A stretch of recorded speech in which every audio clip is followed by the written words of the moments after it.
Our next speaker, I'm going to introduce you, Mr. Matteo Migliorini. He's from MTS SANDEI. From that company, he's an export manager since 8 years experience in this agriculture business. 3 in the tomato harvesters 1.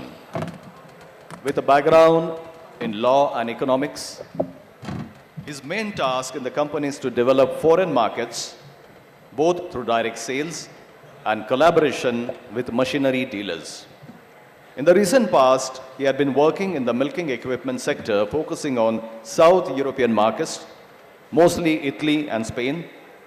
Moving there into the tomato harvesters world allowed him to get a better global vision of the agriculture business by taking care of many different areas of the world: Asia, Europe, Middle East, and South America. So before this session, we are going to watch a 1-minute video of company MTS S.r.l. So let's have video, please.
So this was a small video of company MTS S.r.l. from Italy, and from Italy we have our eminent guest, Mr. Matteo Migliorini, export manager of MTS S.r.l. Italy. And we know that knowledge is knowing that tomato is a fruit, and wisdom is not putting it in fruit salad. So this session, which will tell us about the industrial tomato harvesting. Over to you, sir. Hello everyone, thanks for having me here, and it's a huge opportunity for us, and it's an honor, so thanks a lot for the first time for our company here in India and for myself as well. So I asked to run these small videos before starting because probably many of you are not so familiar with this kind of equipment, so I was thinking that maybe it was better to show you something before start. So I will introduce you briefly my company, the company I represent, MTS SANDEI, and then I want to explain you something more about our tomato harvesters and specify why they are used for industrial tomato purposes. And yeah, and then there will be maybe some space for some answer.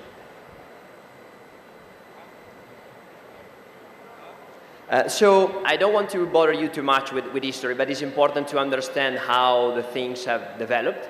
And we started in the 60s in Italy with Luigi Sandei, that was the founder in fact, and still we bear his name in MTS SANDEI, our brand. And through the 60s and then the 70s, the machine that were coming from California, especially at the beginning, have been developed, changed, improved, and adapted to European needs, because of course every country, every type of crop, depending on many things, characteristics, but also habits, are different. So of course they needed to be adapted. So they started this process that went through many steps. For some years the company has even been in let's say US hands, so it was in the hands of FMC, a company that probably many of you know, and then has been sold to MTS in 2008. So MTS used to be just a dealer at the beginning, so taking care about maintenance, taking care about sell the machine all over Italy, all over Europe, and also South America, many countries, but especially, of course, in Italy and Europe. And he bought the brand, so the brand is still owned by MTS, so 2 Italian families run it. And in the last 7-8 years, the brand went through a lot of renovation, so we invested a lot both in the brand and the technology and the people. So this just to show you that even if the brand is historically, let's say, established from the 60s, as I told you, over the last year we've seen a lot of improvement, a lot of growth about this. So a couple of figures about our company as well. More or less, we are 80 people based in North Italy right now. 2023 revenues was slightly below 30 million euros, so more or less dollar is the same conversion. But this year, again, to highlight how the market is growing and our company is growing, we will probably be around 40 million, so almost 33% growing. We have a machine range that mostly is involved with tomato, but we also take care about peppers, for example, but it's just a niche for us. The majority is about tomato, of course. We can service the machine, and we produce more or less 140 of those machines that you saw in the video just at the beginning. More or less right now we are in more than that 29 countries. I forgot to update it, but we should be around the 31 countries with at least one machine on the field ready to work. We have other projects, but are just a different model of the same harvest, or just features that can be added to our harvesters to improve capacity. We are also implementing some stuff. You were talking about technology and data-driven choices. We are also implementing some stuff that allow you to, for example, measure how many tons of tomato you're harvesting, or have the ability of understanding which part of the field you harvested more tomato or less, in order to, again, be able to improve in that specific part of the field, for example. So here again, I was mentioning you that we are more or less in 30 countries, and here the main, where are we? So full South Europe, and Russia, China, North Africa, South America, Middle East. So right now our biggest market remains Italy, but China as well has grown a lot over the last year, also South America, so growing, Turkey as well. If you look at the biggest producer in terms of tomato for industry, we are over there with huge numbers. And the difference comes, of course, when you look just at the rough number about tomato overall. Fresh market tomato, or tomato in general, has India as the second producer worldwide. So the first one is China, the second one is India. But still, since the majority of them are for hand-picking varieties, or not for industrial purpose, our machines are not arrived yet here.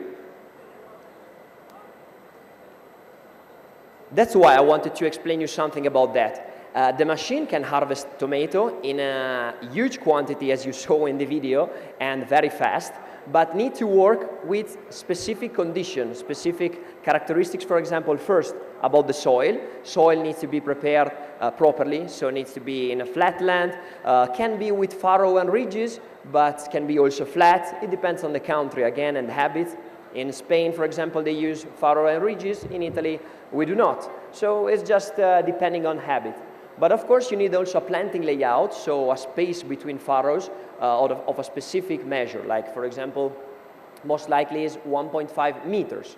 Then, second and probably most important things to harvest with this kind of machine, you need a specific, or there are many specific, in fact, tomato varieties. Because, as you saw, while you're harvesting, then there's nothing else to do on that specific field. So you're harvesting and that's it. It's not like with the hand picking that you can go in the field maybe 2, 3 times, 4 times, depending on the need. So you need to have a tomato varieties that are, of course, able to mature more or less at the same time, because we want to get into the field when almost 90%, at least 85, 90, 95% of the product is mature and ready to be harvested. Then, of course, you need a variety that allows you to be detached easily from plant, that is with a hard skin, because to go through the machine and look still as they were looking, what you see in the video, they need to have proper characteristics. So, just to give you a better idea, one machine like that in one season, but what we consider is an European season that usually lasts like 60 days, more or less. In Italy, Spain is 60 to 70 days. We consider 100 hectares, so 250 acres. This number, in fact, can be much, much higher, even more than double. So we have clients maybe that are harvesting more than 600 acres one season, because this number is affected by so many factors, and I will go through them in the next slide. So, of course, the more tomato you have, the more tomato you can harvest. So having an hectare with, I don't know, an average of 60 tons is much different than having one with 100 tons per hectare. So this affects a lot machine capacity, machine overall capacity to harvest hectares in one season. The type of machine, of course, the maintenance needed. So we have bigger machine, smaller machine. This, of course, affects as well the capacity. The field themselves, can change a lot, can affect a lot the capacity and the effectiveness of a machine like that. Because depending on how it's been prepared, the characteristic that it can change and affect a lot. And of course, driver, we don't have such good drivers on the tomato harvesters, but it's an harvester that requires some skill while you're using it. So having a good or bad driver makes a lot of difference. The weather condition. Weather condition in Europe, for example, is common that in the second part of the season is raining. Can be even a lot, you can have even a lot of rain. So depending on that, humidity, stability of the soil, this again can affect a lot how much you can harvest. And also the logistics, because again, as you saw, you need trucks that move together with the harvesting machine in order to get the tomato that are getting dumped on the conveyor belt. So all these things together combined with the length of the season, because here in India, again, for instance, the season would be much, much longer than the one that we have in Italy, because you have totally different climate condition. So again, just I want to repeat that the figure that I showed you, this 100 hectares, 250 acres, can be really different. In the last couple of years, we launched our latest model. We call it THR 850S. We had a pre-series last year, and now is launched in the current number I was showing you. So more or less 140 units a year.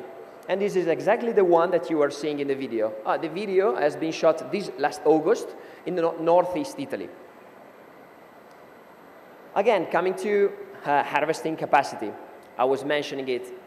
These are figures that the machine can realistically reach, and I've seen it with my eyes, even more than this. So even more than 85, 90 tons per hour. And if you think about it, it's a huge number. It's like 90,000 kilos in 1 hour.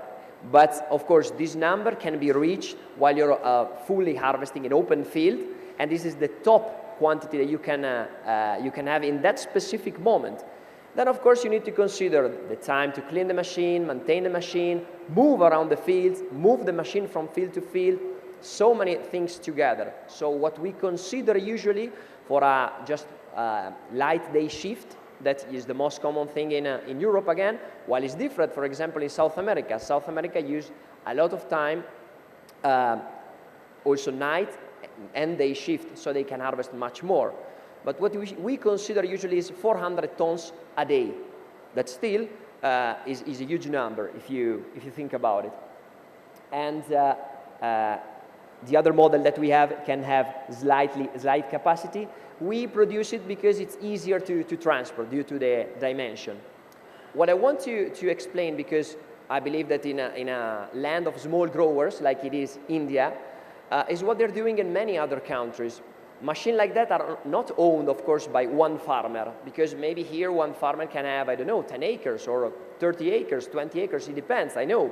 That's why many of the times associations are buying machines like that, and they are using for every associate, or maybe cooperative, or sometimes the factory itself, and then they borrow the machine to the single farmers. So, of course, depending on the country, depending on the needs, depending on the habit, it depends how you want to use and have used this machine. So, you don't need to focus just on the figure itself, that can be big of 100 hectares or 250 hectares, but about the usage you can have by moving the machine from field to field, for example, from producer to producer. So, more or less right now we're with this delivery time, just to have you an idea. So by placing an order now, we are able to send one machine in 7 months, 8 months. What I would like to add, since that I was speaking with S.r.l before, and in fact you will have the chance to see one machine like that in next year here in India, because we are going to ship it quite soon. So you will have the opportunity to see one on the field, in fact. And thanks again for the trust, S.r.l. So I know that we were quite tight with timing, so I tried to be as quick as possible. But I would like to keep just maybe a couple of minutes for the answer, because I'm sure that there can be some answer from your side, because it's not something that you see every day here. So this is our social network. But of course, I'm open to any kind of question you might have, because I believe that there are some. Thanks a lot.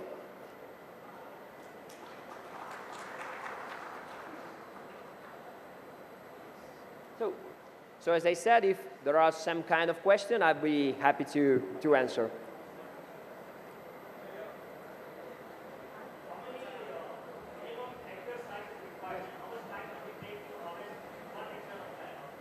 One hectare. Well, there's no minimum size for one single field. Usually, as I told you, one machine like that can harvest around, we consider in Europe, 100 hectares. But there's no minimum. So in Italy, we have producers that are harvesting like 30 hectares with some machine, so not even 100 acres. But there are farmers that with one machine in one season, with double shift, with a longer season, like in Chile, for example, they can harvest almost 300 hectares with a machine like that. So it really depends a lot on how you want to use it and who is buying that. Maintenance over here for these machineries? Sorry again? It's maintenance of these machines. Oh, of course. Spare parts. We give the maintenance when we are established in one single country. Usually we look for dealership. While we start at the beginning, we provide the maintenance itself. We put it on the field, so we come, we do the startup, and we teach for at least the base maintenance that you need. Anybody? Yeah, Mike, please.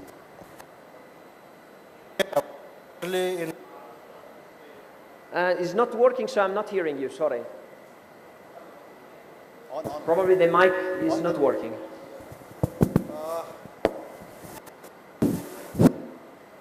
Particularly in Maharashtra, so tomato growers are having a small land.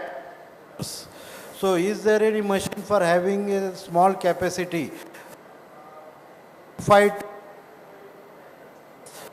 Sorry, I guess that I got your question, even if it was not so clear. So you said that since that is a land of small growers, you were asking for smaller machine in terms of hectares, right? Sure. Oh, yeah, got it. Oh, well, the only two machines that we prepare is the two that I mentioned. So both able to harvest around at least 100 hectares, but as I was saying, it depends then the usage you want to make. Most likely, most of the time, where there are many small growers, is like a service company or another factory, for example, that is buying the machine and then moving towards the different fields. So it wouldn't make sense to have a smaller machine. It's better to have maybe a bigger machine that can move around and harvest the quantity required. That's why right now we're not focusing anymore on smaller machine. Used to be, but right now clients are doing so, moving from field to field. Anybody else?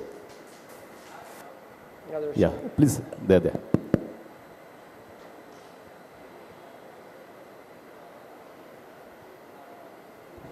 Good afternoon, sir. So what will be the cost effectiveness of this machine harvesting cost per acre? Well, it depends, again, because you should make the calculation of every single crop, of every single hectare, depending on the characteristics, etc. So what I can tell you, for example, that in Europe, again, to make you a real example, a service company are, in fact, charging around between 15 to 20 euros per ton. So it depends a lot on the tons. There's not a precise rule on 1 hectare, but depends on the ton of tomato. A realistic figure is that they charge, in fact, is this 15 to 20 euro per ton. Then the cost that they have, of course, is lower. So depending on the usage that you make, the figure can change a lot. But if you want to consider a figure, the one that I told you could be realistic. In India, the economics run differently for farmers. So if we can have something from your side regarding the costing of harvesting any produce from your machine would benefit FPOs. The costing matters. Yeah, for sure. That's why I was mentioning it's difficult to say a precise cost for India because I don't know many figures. For example, what is the fuel, what is the average tons per hectare? Because try to imagine, harvest one good field, very good field that I saw, for example, of 150 tons per hectare, that is huge, is totally different than harvest one of 30, 40. So giving you a real cost, a real figure is difficult, but we can have maybe a discussion later and try to understand together which figure can make sense for India as well. Because giving you a number without this data is very difficult otherwise. Can change a lot. I would say probably something that could be silly for you. That's why. Maybe later we can have a chat if you want. Thank you. Yes, thank you. Thanks a lot, Matteo. Is someone else there? Yeah, please. Hello. Hi, Matteo. Just want to understand the markets that you operate. So what is the acceptance or the adaptability of the financing options from the banks or financial institutions? Is the equipment financed in other countries? Well, we do not do directly, but sometimes we provided service of financing by putting in contact with some companies, of course, financial companies that were able to finance outside Italy. We did some operation outside Italy for sure in Europe. Outside Europe, we never tried this kind of financing. But it's something we were working on because there are companies in Italy, for example, that manage these kind of things. And I believe that India would be a suitable one because, I mean, it's a stable country. But actually, I must say that we never tried. Okay. Let's say, outside Europe again. Oh, understood. And what is the per unit price cost of these machines? It depends a lot on some characteristics, but let's say you should consider about 400,000 euros. Okay, understood. Thank you. Thank you. Thanks a lot. Okay, last question, please. Yeah, one last question. You have something of a, kind of leasing model. Leasing, you said? Yeah, because I think most of the questions around here are centered around costing, right? And the cost which you are trying to say over here is a bit higher, right? So are there any plans of your organization to come in via leasing, or just like softwares are available as software as a service, right? Same way you could have something of a leasing type, which would help a lot of farmers. Yeah, I understand. Yeah, it's something that we should think about, but we never had thought about a leasing program because, of course, you need bigger figures, maybe such multinational company. We are growing quite fast, but we're still not in that huge, let's say, kind of companies that can handle easily leasing program, etc. But for sure, would be a nice opportunity in case. We need to think about it.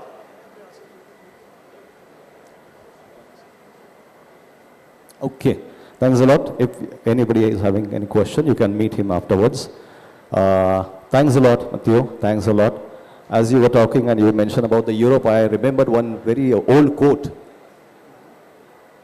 Two things are very difficult to buy. One is true love and one is homegrown tomatoes. How about that? So, thanks a lot. We would like to felicitate you for, please come up here. We would like to felicitate you from Bombay Chamber of Commerce on behalf of AgriCorp 2024. DG sir, Khosla sir, please. No, he'll come. Stay here.